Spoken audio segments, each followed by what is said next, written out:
नमस्कार दोस्तों जियो financial services इन्होंने अपने Q4 के नंबर पेश किए हैं और जैसा कि आपको पता है रिजल्ट के पहले बहुत ज़्यादा हाइप है।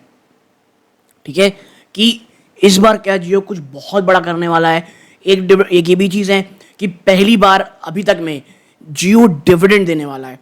तो इस एक वीडियो में हम देखेंगे कि क्या ये चीज़ें आप कह सकते हैं सिर्फ हवाबाजी के लिए या वाकई में कुछ परिवर्तन आए। तो देखिए कंसोलिडेटेड नंबर्स की चर्चा होगी, जो यहाँ नंबर दिए जाएंगे वो करोड़ में, तो ज़्यादा परेशानी होगी नहीं। सबसे पहले चलते हैं और बात कर लेते हैं क्या रेवेन्यू फ्रॉम ऑपरेशन में। सबसे पहले इंटरेस्ट इनकम कितनी आई है 275.74 करोड़। एक साल पहले कितनी थी है 280.74, यानी आपकी जो मेन इनकम है ना इंटरेस्ट इनकम वो साल दर साल में घटी है और क्वार्टर दर क्वार्टर देखेंगे 210 करोड़ से तो वहां जंप आया है। Fees commission other services 39.43 crore का है, जो एक साल पहले 30.51 करोड़ था।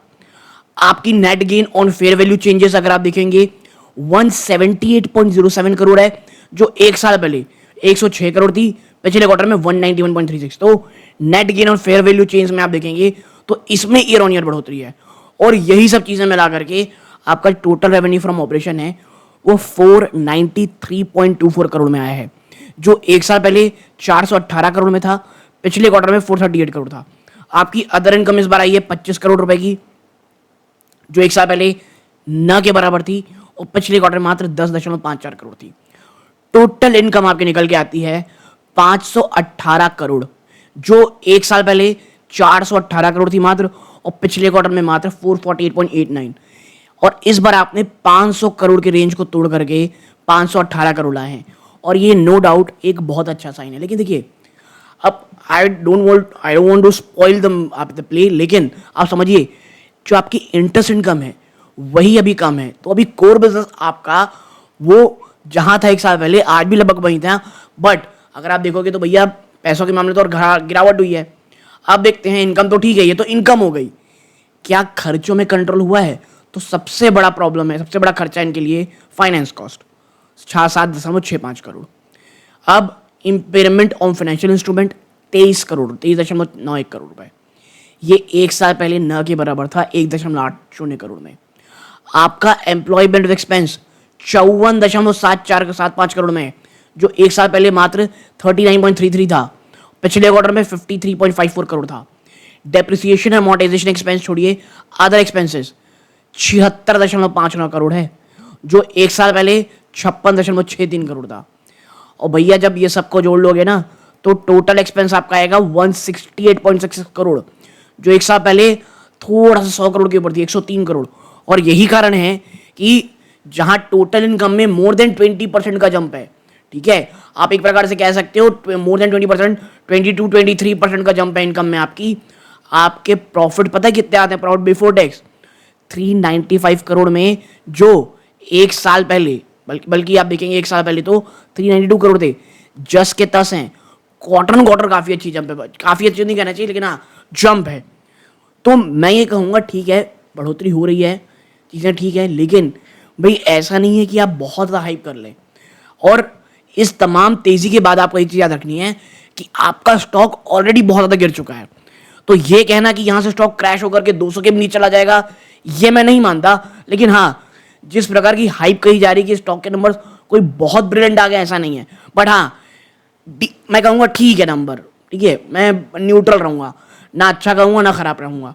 अब टोटल एक्सपेंस अगर आप देखोगे तो आप टोटल टैक्स एक्सपेंस कितने आए 79.70 करोड़, जो एक साल पहले 82.04 करोड़ थे। आपका प्रॉफिट फॉर द पीरियड आता है 316.11, जो एक साल पहले 310 करोड़ था और पिछले क्वार्टर में 294 करोड़ रुपीस थी। ठीक है, अच्छा कई बार क्या होता है ना, मैं जब फाइनेंस में बोलता हूँ कि क्वार्टर ऑन क्वार्टर में हमको देखना है और result year on year base पे अच्छे आ रहे रहते हैं, तो निवेशकों को बड़ा लगता है यार ईयर ऑन ईयर क्यों देखना है, माफ कीजिए क्वार्टर ऑन क्वार्टर क्यों देखना है, ईयर ऑन ईयर देखना चाहिए। अब यहाँ पे जब ईयर ऑन ईयर कोई ऐसी बहुत जंप नहीं दिख रही है, लोग क्वार्टर ऑन क्वार्टर बेस पे आ जाएंगे। तो मैं आपसे बस ये कहूँगा अगर आप एक नज़रिया रखते हैं, और फाइनेंस में मुझे ऐसा लगता है फाइनेंसेस में मोर और लेस आपको थोड़ा सा क्वार्टर ऑन क्वार्टर नज़रिया ज़्यादा रखना चाहिए। ठीक है, अब total comprehensive income for the period अगर आप देखोगे तो आपको ऊपर दिखा दिया गया, आपकी ईपीएस आपकी निकल के आई है भाई साहब मात्र 50 पैसे की। एक साल पहले आप 49 पैसे में थे, यानी आप तो ईपीएस में कहीं गए नहीं हो आगे, ठीक है। और यही प्रॉब्लम है, क्वार्टर क्वार्टर बेस पे 46 पैसे में थे, आज 50 पैसे आ गए हो। तो अब स्टॉक शायद इसलिए भाग जाए कि नंबर तमाम नेगेटिविटी प्राइस हो चुकी है। अब सबसे बड़ा सवाल, कितना डिविडेंड मिला है भाई साहब? डिविडेंड सब कोई कर रहे हैं, डिविडेंड दिया कितना है कंपनी ने? तो देखिए कंपनी यहाँ साफ साफ कह रही है आपको रेकमेंडेड 50 पैसे का dividend per equity share of 10 rupees for financial year 31, ठीक है। तो कब मिल रहा है आपको? ये 50 पैसे का डिविडेंड मिला है, ठीक है। ऊंट के मुंह में जीरा है दोस्तों ये, ठीक है।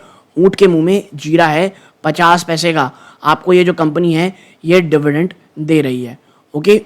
तो मैं यही कहूँगा कि भाई देखिए कल तो छुट्टी है, ठीक है, और 2 दिन फ्राइडे सैटरडे संडे, यानी कब कब भाई साहब? फ्राइडे, सैटरडे और संडे। अब इन 3 दिनों में जो सबसे बड़ा काम पता है कहाँ का देखना है हमको? यूएसए को। अब वहाँ से कुछ ऐसी न्यूज़ आ जाएगी ना बहुत निगेटिव, तो अब ये रिजल्ट को आप अच्छा बोलें या बुरा बोलें उसका कोई असर नहीं होगा। अगर कोई पॉजिटिव न्यूज़ आती है तो भी आप कुछ देख लें, थोड़ी बहुत गिरावट अगर होगी बाजार निकल लगती है, बट वापस से स्टॉक खड़ा हो जाएगा दोस्तों, ठीक है।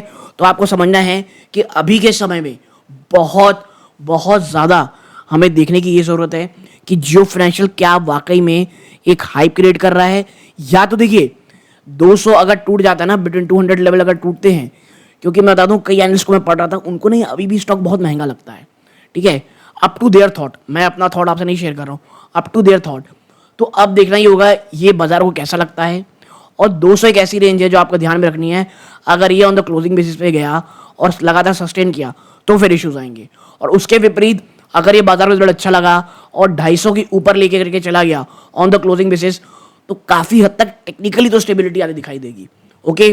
तो जियो फाइनेंशियल मुझे ये उतने हाई वाला रिजल्ट नहीं लगा जितना किया जा रहा था कि बहुत अच्छा आ गया, boom and all that. But हाँ, नंबर जैसे थे एक साल पहले कंपनी उस तरह है, जिस प्रकार की ग्रोथ की बातें हो रही थी वो अभी नंबर में तो नहीं दिख रहे हैं, ठीक है। तो देखना ये रहेगा मंडे को ये किस प्रकार के रिएक्शन लेके आता है। और उसमें अभी क्या चल रहा था, जियो ने ये बात कही कि भैया आपके पास अगर सिक्योरिटीज यानी शेयर्स हैं उसके बदले भी आपको ये लोन देने को तैयार हो रहे हैं, ऐसी खबरें आ रही थी। तो कंपनी धीरे धीरे आगे बढ़ रही है। एम्प्लॉय बेनिफिट एक्सपेंस ये आपको देखना है, वो धीरे धीरे बढ़ते दिखाई दे रहे हैं। तो कहीं ना कहीं कंपनी एक्सपैंड तो ज़रूर कर रही है, और वो शायद इस फाइनेंशियल ईयर 26 में आपको चीज़ें थोड़ी पॉजिटिव होती ज़्यादा दिखाई दें अगर आप पिछले साल कंपेयर करोगे। इसके साथ साथ दोस्तों आज 2 और ऑलरेडी जो रिजल्ट है वो मैंने चर्चा की हुई है। पहला है टाटा एलेक्सी ने अपने नंबर शो कर चुके हैं, और दूसरा इससे पहले HDFC AMC ने भी अपने रिजल्ट यहाँ पे शो किए हैं। तो आप अगर मेरे चैनल में जाएंगे तो ये दोनों ही रिजल्ट आप देख पाएंगे दोस्तों। यहाँ पर जुड़े रहे, बहुत बहुत धन्यवाद। चैनल पहली बार आए हैं प्लीज़ सब्सक्राइब जरूर कीजिएगा, वीडियो को लाइक जरूर कीजिएगा, और किसी अन्य स्टॉक में अगर आपको चर्चा करानी हो तो कमेंट बॉक्स में ज़रूर किया कीजिए। इस रिजल्ट के साथ साथ हम एक आध वीडियो बीच बीच में लाते रहेंगे जहाँ पर हम चर्चा करेंगे कि स्टॉक एनालिसिस किस प्रकार हो रहे हैं, ओके। तो ये इस वीडियो का अंत है।